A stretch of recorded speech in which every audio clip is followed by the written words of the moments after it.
suited and booted, ready to hop in.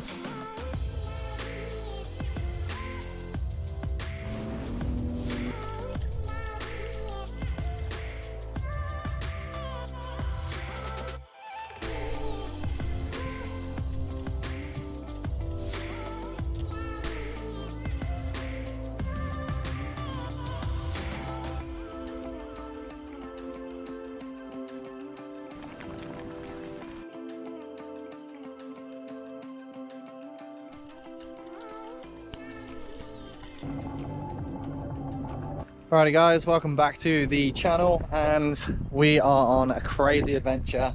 The weather's looking great. I'm sick. I think I've got the flu, which is a bit average, but we're gonna send it anyway. This is a solo trip. We've got the ski all loaded up, ready for an overnight mission. It's gonna be the first one.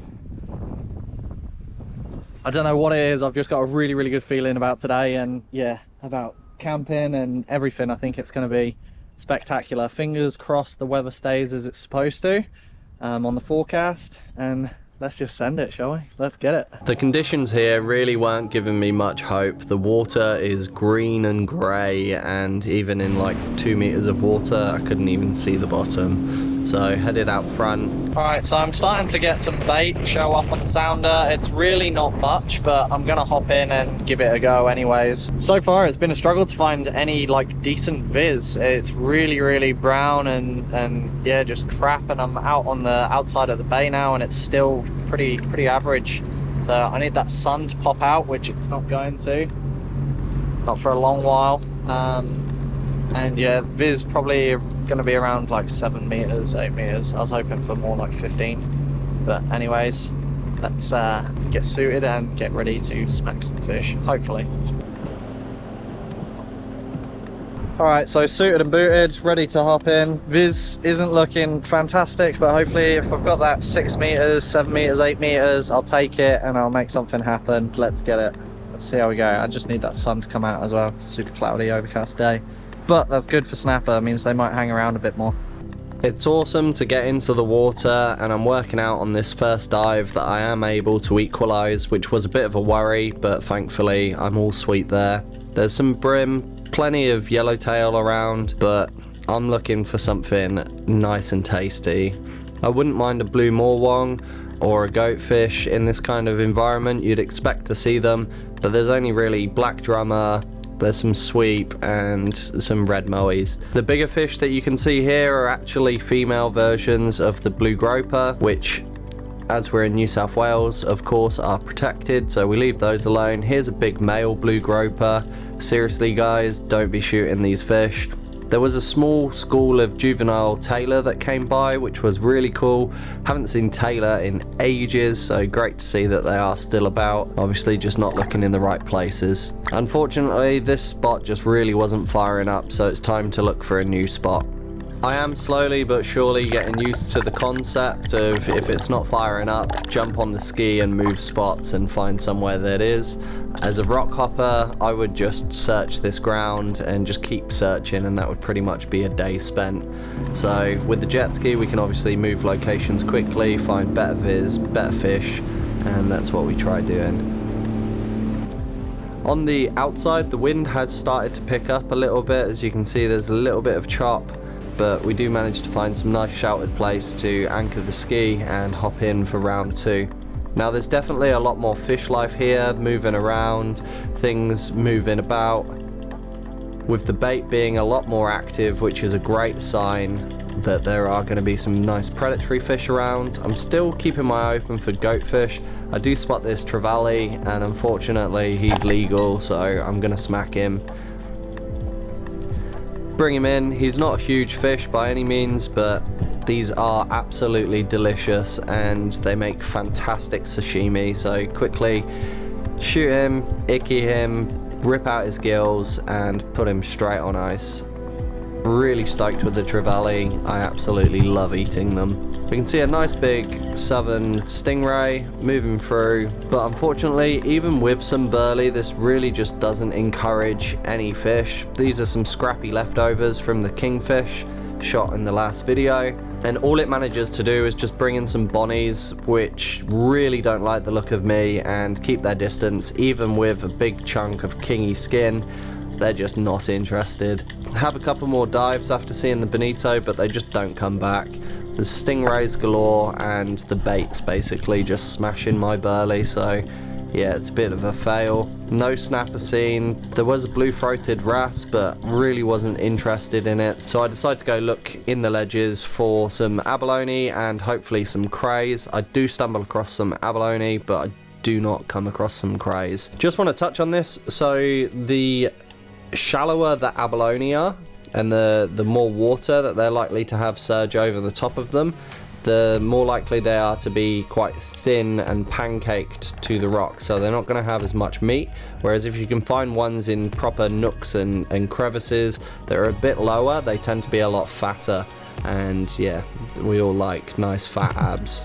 And we do have this last encounter with this awesome massive stingray before we call it and head for a different spot. I'm just putt-putting along, and we got a couple of friendly little seals. This was actually incredible to put the camera under the water. From the surface I only ever saw 4 at once, so it was pretty cool that there was actually 9 of the seals down there and just playing around, having a great time. And these guys literally are sea doggos or salty dogs or whatever you want to call them. They're awesome. I've no idea what they're doing underwater or if they're being playful. Oh, they are. Hello. 4 of them. That's pretty cool. But unfortunately, that's like the only thing that's going on here. There's just no fish life at all.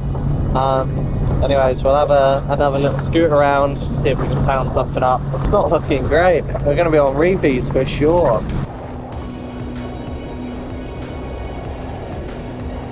After moving spots again, I do stumble across all of these open mussel shells in sea urchins just stuck to them. This is a great indicator that there's going to be mussels nearby. You can use this for pretty much any shellfish and it tends to read true. If you start finding lots of scallop shells, chances are there's scallops nearby. The dead mussels gave away the live mussels, and we even managed to find some abalone. Managed to get quick fingers on that and get him out, which is awesome. Nice legal ab. And we've just got mussels everywhere. I'm not going to be super greedy, I'm just going to take enough for myself for a feed and try not to always go for the largest mussel. Although it's really tempting, you will take the large mussels out of the gene pool, and yeah, we just won't have as bigger mussels in the future. So try and just be sustainable and take a combination of big ones, small ones, medium-sized ones. You know, they've got great flavours and yeah, they're all delicious, so get into them. With a healthy feed of mussels swimming around, I keep doing little trips to the jet ski just to drop them off because I can only really carry 6 at a time in my hands and I want more than 6. Here's 2 different techniques for getting sea urchin. So this is one using the spear, where you just basically give them a tug with the flopper, and here's getting it by hand. They're easy enough to turn over, and even with holes in your wetsuit gloves, you're still going to be able to grab them. Occasionally you do get a little bit of a prick, but honestly it's not that bad.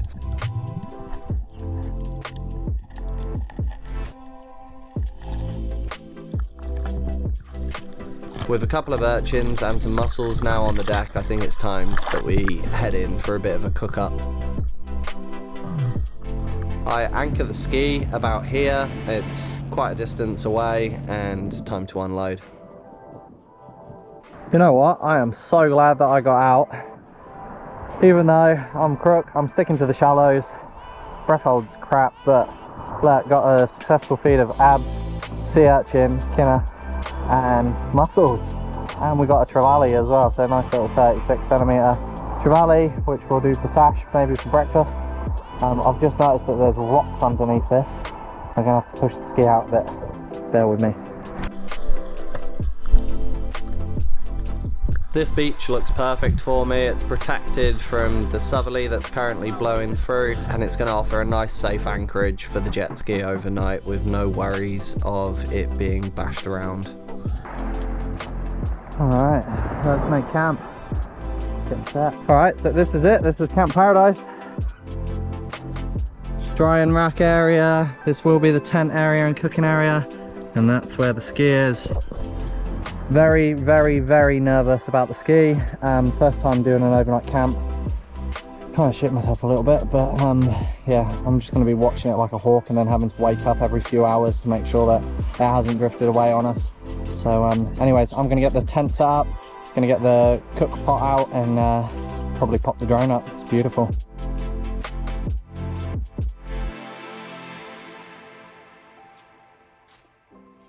Not bad for not looking at the instructions. So there's home for the night. Jet ski hasn't moved. That's a good thing. So I'll get the cooker out and get going on some stuff, I reckon. First thing that we're going to do for this meal prep is go get some salt water. I've got a bowl and we're going to debeard and clean up the mussels, because trust me, there's nothing worse than a bit of grit in your pasta. And don't collect from the front of the beach. The water will be full of sand. Go to where there's nice little rock pools and there's far less activity and stirring and everything, and get yourself some nice clean water. Look at this stuff, it's like crystal clear, no bits. Man, I'm so excited for this meal. It's gonna be insane. So good. It's almost like I planned to do this, except for I didn't. It just magically happened. I just stumbled across them. I was looking for crays and found some mussels. I'm not gonna say no to that. Basically, what we're doing is just using a knife and just scraping off a whole heap of the gunk, and then we're gonna want to debeard as well. So to debeard the mussel, you just want to grab this and just yank it out. You should remove like that. Loads of people got different tactics. I just yank and it works. Any barnacles and stuff, definitely want to try and get those off and just be left with a nice clean mussel. I got to be careful with this knife because it's super sharp. Ashley Cooper knows all about that, and yeah, I didn't stab him, just saying. And I'm basically gonna do this until I've got some nice looking mussels.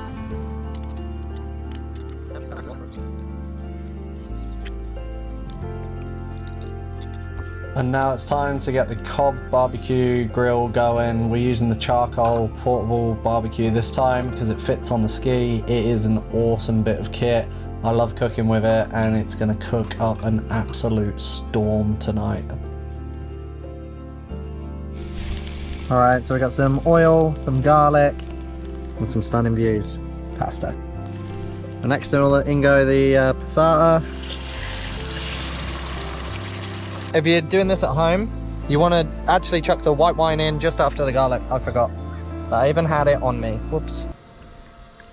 Got a nice bit of wine, and we will let that burn off a little bit. Then we're going to add in our lovely pasta.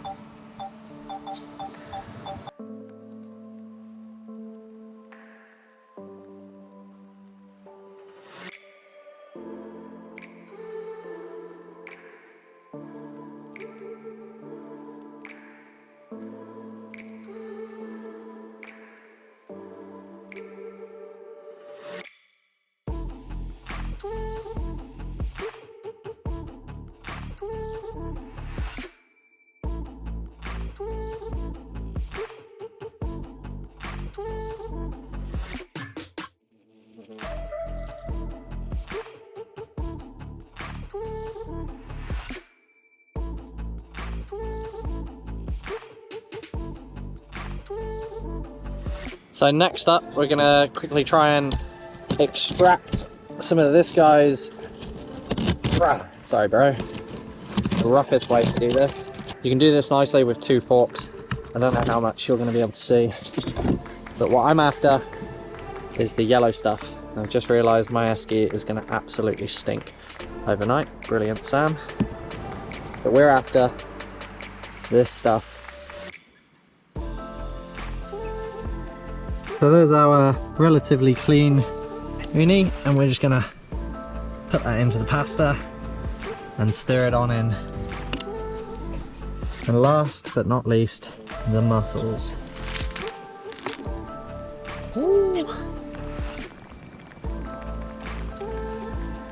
Alright guys and girls, I'm gonna get into this. This is ridiculous. Check the scenes as well. Just stunning. If you told me that it gets better than this, I wouldn't believe you. Let's go. First mussel, and then I'm gonna take this out the pot, stop it cooking, and eat from a bowl.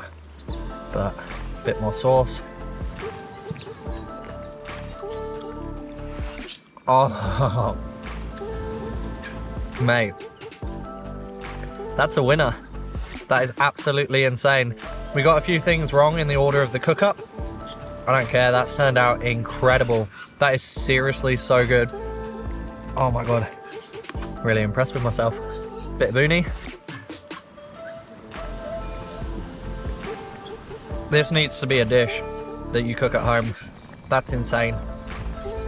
I'd love to have had some basil in there and like herbs and everything. You know, but this is camp cooking, so we can't get everything, but wowza. Right, I'm gonna smack this. All right, and now that the sauce is thickened up, let's go for a mussel slammer. So it's just literally, you've got to disconnect the mussel as a heads up, but. Oh, that is bloody good. Just before we have the final bit of sun, I might as well summarize the day. Look, I'm actually feeling worse than I did this morning, but live and learn. I got out here, I didn't manage to get too many fish, got the trevally, which we will sash tomorrow. It's just on ice at the moment. But yeah, just wasn't particularly fishy. Like, I wasn't diving deep for obvious reasons, but it just wasn't too fishy. I didn't struggle with my equalization, which was great, but my breath hold is just crap. But I found like I'm a bit out of breath even on the surface from this flu. Just loading stuff up the beach and stuff, just basic tasks, and I'm like gassed out. But how good was that? Still going on it. I've smashed heaps of it, but I'll tell you what, once I finish this, and I will finish it, I won't be long for this world. I'm going to make my way into this bed and just pass out and black out. So I will do updates probably throughout the night, because I am going to wake up every hour and shine a torch out there and just make sure that the ski's still floating. It's been sat pretty much in the same position for the last like 2.5 hours, just there, and it's still there. So with any luck, we've had a change of tide and it doesn't seem to have moved too much. With any luck, it's going to hold out overnight. Look, it does make me feel a little bit uncomfortable, I'll be honest, hence checking it every hour. But I needed to make the leap at some point for one of these trips, and yeah, why not do it when you're sick, eh? If you've enjoyed this episode, please hit the thumbs up button and drop a comment. You have no idea how much of a difference it makes to the algorithm. It actually accelerates rapidly the exposure that you get on YouTube, which will help grow the channel and help actually sustain the channel of Wet Mammal. So really keen. If you can, takes 2 seconds, even if you just drop a smiley face or an unhappy face, whatever, I don't care. I appreciate it, and I appreciate you. With the sun setting, it was time to just eat my pasta and enjoy the beautiful sights. This country is incredibly beautiful, and it's very special to be able to do things like this. And that's the view from the hidey hole. I'm keeping a very close eye on that jet ski all night. Alright, it's holding steady, still there, just about to go dark. We are still on. I can see the jet ski. How cool are those stars? So, it's official. The jet ski is still there, the light is coming up. I'm stoked. Alrighty gang, good morning. How beautiful is this sight? We've got 2 white-bellied sea eagles. We've got the jet ski. And I think we've got a pretty big shark out there. I keep seeing something bump up, so a bit nerve-wracking because I got to swim out to the ski, but it'd be a big shark if it is a shark. Anyways, enough of the shark talk. Camp, we're just in the process of packing up. Had an absolutely rubbish night's sleep. I'm so sick, it's gross. Nose is all like bunged up, eyes feel like they're popping out my head. But it's time for some diving. I'm just going to pack up the camp, check on the wetty, nothing like putting on a cold wet wetsuit, and yeah, see what we can have today. I don't know how long I'm going to last, I'm going to be honest. I'm pretty crook, but I will get in, definitely, just because I'm here, so might as well. and then we'll head home. But it looks like it's going to be a beautiful day. Whenever I encounter white-bellied sea eagles, it's always like signs of a good day, so I'm going to take that as something cool's going to happen. Let's get into it. Alright, so we are well and truly underway. I tell you what, if somebody in the comment section can let me know how to load a ski by the shore without it almost flipping, I would be much appreciated, because of, yeah, that was hairy. I'm glad that I'm not filming these bits. I'd definitely be losing cameras or something. I need a chest mount, and you can see where I really get up to. But yeah, basically just going to go out to this area, hop in, have a little dive, and see what's what. Let's get it. And we're just heading straight over to the tip of the headland. I'm a bit curious as to what that big thing was, but also I saw that there was salmon running there on the drone the day before. Hop in the water, and oh my god, I was not expecting this fella just to be right there. It is of course a massive humpback whale just cruising through, and yeah, absolutely beautiful. Very blown away. And honestly, it's made up for the rough night's sleep that I've had and the fact that I'm crook as. This thing is so majestic, beautiful, and just, yeah, it's humbling being in the presence of something so large. These gentle giants are just beautiful. I was lucky enough that he decided to hang around me for around 20 minutes, just doing these little swim bys. He was occasionally feeding, but I think he was more just interested in me, checking me out. You can see his eye, and it's the most unreal experience when you make eye contact with a whale. They've got such a huge body and such a small eye relative for the size of their body, but when you look into their eye, you feel like you connect. You feel like that animal completely understands what you are and is fascinated by you. You're fascinated by it, and it's just a lovely moment. Literally right where we were camping just there. Came to dive here for salmon, and there's a whale. Man, I'm getting the drone up. It's, yeah, honestly, unless you've experienced it, I really can't explain in plain English how magical the feeling is, and it is just incredible. Very thankful to Poseidon. I don't know how many Poseidon points I cashed in to experience this, but I am very grateful to the ocean that I did. I honestly felt incredibly bad from the flu and just a terrible night's sleep, and this thing has just washed all of that badness away, and yeah, incredible.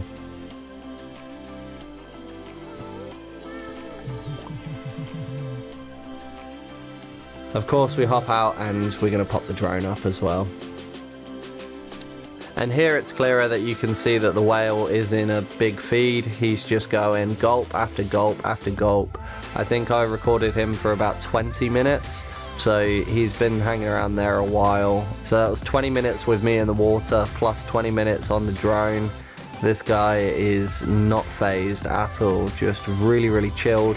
This guy's about a month early compared to when you typically see humpback whales in this region, but I'm absolutely stoked. He or she is looking really healthy and active, and I cannot believe how well it manages to maneuver itself in 3 or 4 meters of water and coming within 2 or 3 meters of the rocks on the edge.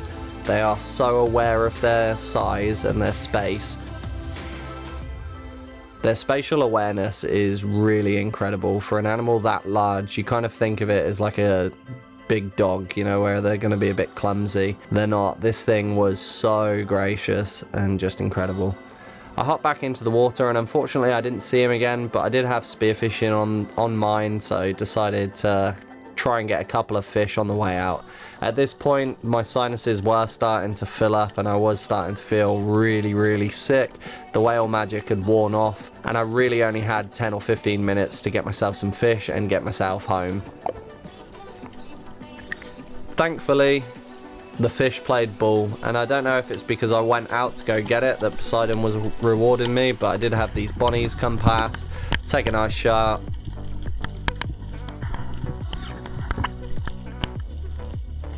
Knock this bonnie out and take him up to the surface to bleed. Absolutely stoked with this. I wish I'd got him yesterday, but you know what, after the mussel feed I really forgot that yesterday wasn't too productive. Of course, with all of our fish, we icky them, we bleed them, and in this instance, to try and encourage some salmon to come by, I remove the guts from the fish. This is to act as a burley. It's a great sustainable burley as well. You're not just killing a fish to burley it up, you are going to eat the fish itself, and you're getting rid of the guts into the ocean, so you're retaining a bit of that biomass in the ocean, so those nutrients stay in the ocean, in the ecosystem. Sure enough, after burleying up, we have all this bait come in and check out and basically just nibble up all the bonito, but I do decide to go for a dive down and I can sense the salmon coming in. Get myself down onto the reef, try and stay nice and low, and the salmon, they love just cruising by. If you can hang down on the bottom, they will just move through. Unfortunately, I shot this guy just a little bit too low. I got him straight through his gill plates. He put up a good little fight, to be fair, for a salmon, but he was bleeding himself out from the second, so he tires off pretty quickly, and I managed to get a knife into him, icky him, and then I can rip his gills out and bleed him out. Once dead, I do scale him in the water. I always forget to scale my fish and get home, and then I've got to do the job in the sink, and it's just, yeah, horrendous. So quick scale in the ocean before we head home. Alright, so there you have it. I've given it a red hot crack. I am feeling so bad right now. Honestly, I haven't felt this gross in years. Been in the water for like 10-15 minutes. Had that whale come through. Shot a bonnie, shot a salmon, and now it's time to quickly head back to camp, get the drone up, see if I can capture that whale, and then yeah, we'll go from there. But how cool was that, honestly? Haven't dove with whales in a long time. The last time was Tonga in 2016. Oh, maybe it was 2018. Anyways, it was epic. That, seeing one in the nature purely by chance, incredible, incredible sights. All right, time to get home and get sorted. Let's send it. And with that, decide to head in and call it. Unfortunately, I had intended camping another night, but I need some rest and some serious hydration. The flu is really starting to take hold, and yeah, it's not great. So I do head home, but first on the way home, of course, I'm going to check little patches of viz and see if there is anything happening before I fully get out, but that's it. Guys, I hope you've enjoyed. A massive thank you for watching, and if you have enjoyed this video, please drop a comment, hit the like button and subscribe. It means the world to me. Until next time, stay wet, stay fed, catch ya. This solo adventure didn't really go the way I'd anticipated it because I got ill, but I am stoked that I did it, and I really can't wait for the next one. It's given me a whole heap of confidence to just get out there and yeah, take advantage of the good weather when it rocks up and not be so afraid. Hopefully on the next one I will be able to actually get a decent night's sleep and I won't wake up every 15 minutes to check the jet ski, but I'm sure that's just part of boating life. Until next time guys, stay wet, stay fed, catch ya.